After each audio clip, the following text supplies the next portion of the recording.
Assalamualaikum warahmatullahi taala wabarakatuh dan salam sejahtera.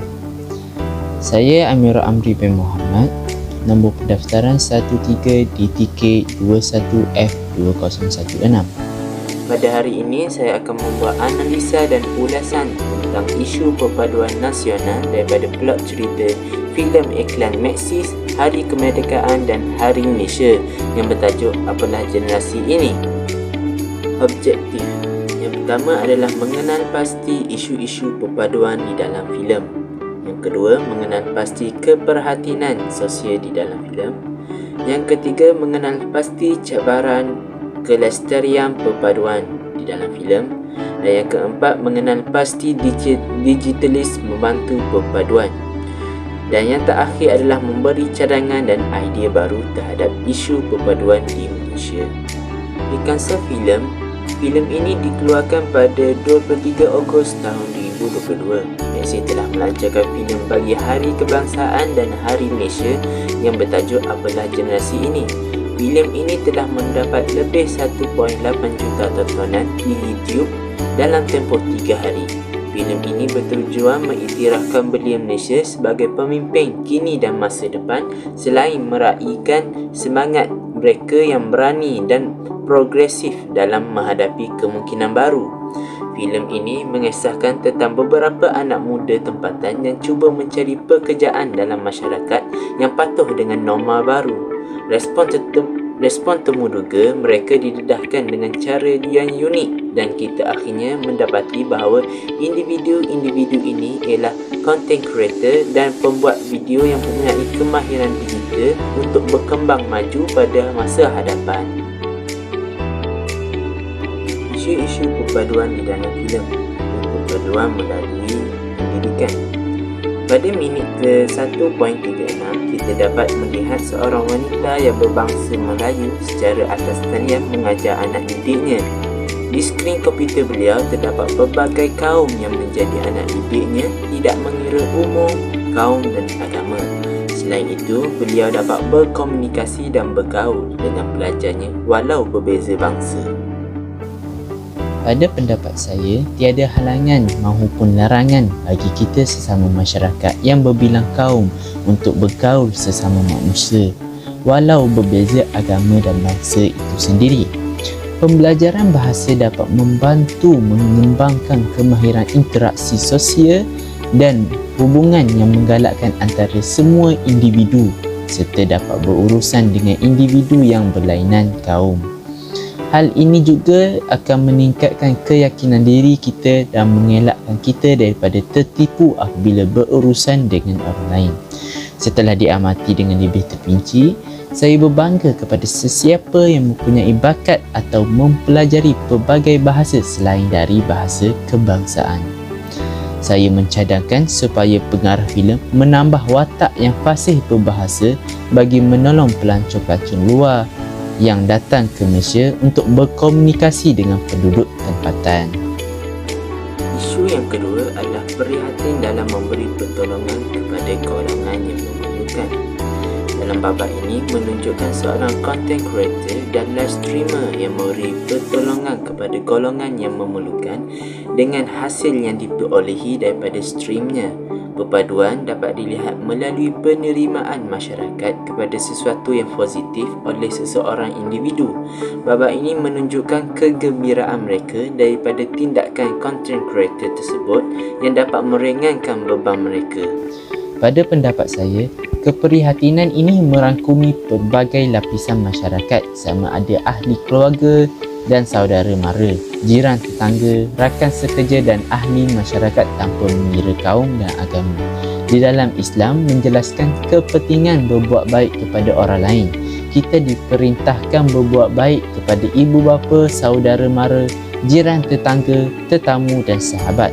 Atas kelemahan seseorang manusia itu, Allah Subhanahu Wa Taala menjelaskan menerusi firman-Nya yang bermaksud, dan hendaklah kamu beribadat kepada Allah dan janganlah kamu menyekutukannya dengan sesuatu apa jua, dan hendaklah kamu berbuat baik kepada kedua-dua ibu bapa dan kaum kerabat dan anak yatim dan orang miskin dan jiran tetangga yang dekat dan jiran tetangga yang jauh dan rakan sejawat, dan orang yang musafir yang terlantar, dan juga hamba yang kamu miliki. Sesungguhnya Allah tidak suka kepada golongan yang sombong dan membangga diri.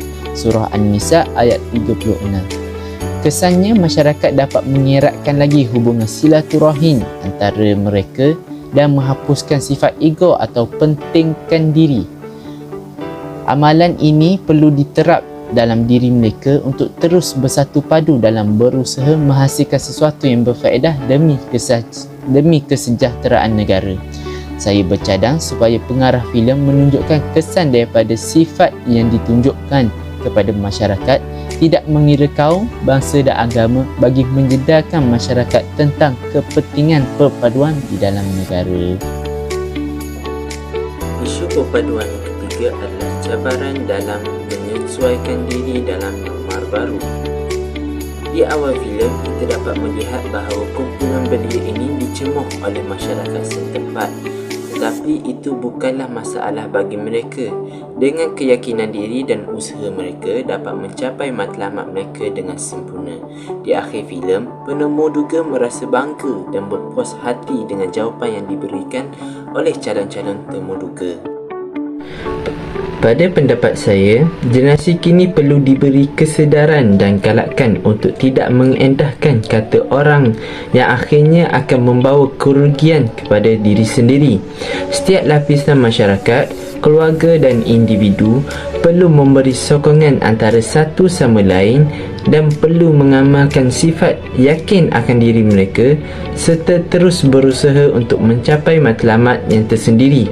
Saya mencadangkan supaya pengarah filem menunjukkan keterangan bagaimana persediaan atau rujukan kumpulan belia ini menyesuaikan diri dalam norma yang baharu. Isu perpaduan yang keempat adalah teknologi dalam sistem perdagangan. Babak ini pula mengulas tentang seorang usahawan sosial yang menceritakan pencapaian beliau yang dibanggakan.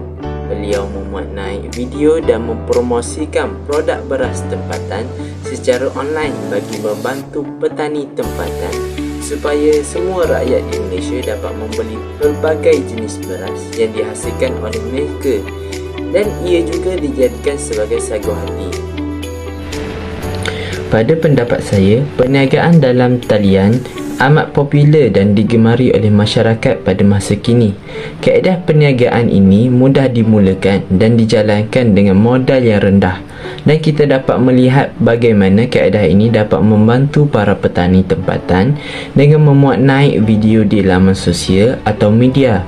Kesannya adalah dapat membantu masyarakat yang berbeza kaum membeli barangan atau mempelajari kaedah-kaedah pertanian mengikut adat atau budaya masing-masing. Beras warisan atau beras tempatan digunakan oleh setiap lapisan masyarakat tidak mengira kaum serta dijadikan sebagai cendera hati atau buah tangan. Ini menyebabkan masyarakat yang berbilang kaum menyukai produk tempatan berbanding barangan luar negara. Saya mencadangkan supaya pengarah filem menunjukkan pelbagai lagi produk tempatan atau makanan tradisional beserta cara pembuatannya agar masyarakat dapat belajar dan berkongsi maklumat bagi mengenali budaya masing-masing. Isu yang kelima adalah peranan semua kaum dalam memastikan perpaduan terjamin. Di akhir filem, reaksi berpuas hati penemu duga dengan jawapan yang diberikan oleh calon-calon. Fahana Roslan, salah seorang calon temu duga, menjawab dengan penuh berkeyakinan diri bahawa dengan usaha tidak mengkhianati hasil jikalau kita yakin dengan usaha dan bakat yang diperolehi serta tidak putus asa dengan apa yang dikatakan orang lain, maka benda baik akan terjadi. Secara keseluruhan, perpaduan kaum merupakan antara faktor terpenting dalam mengekalkan keharmonian masyarakat berbilang kaum dan agama, terutamanya di Malaysia. Sekiranya kita berpecah atau bertelingkah antara satu sama lain, negara yang aman dan harmoni ini akan menjadi mundur dan pertikaian akan menyebabkan ketidakstabilan ekonomi yang menjejaskan pembangunan negara.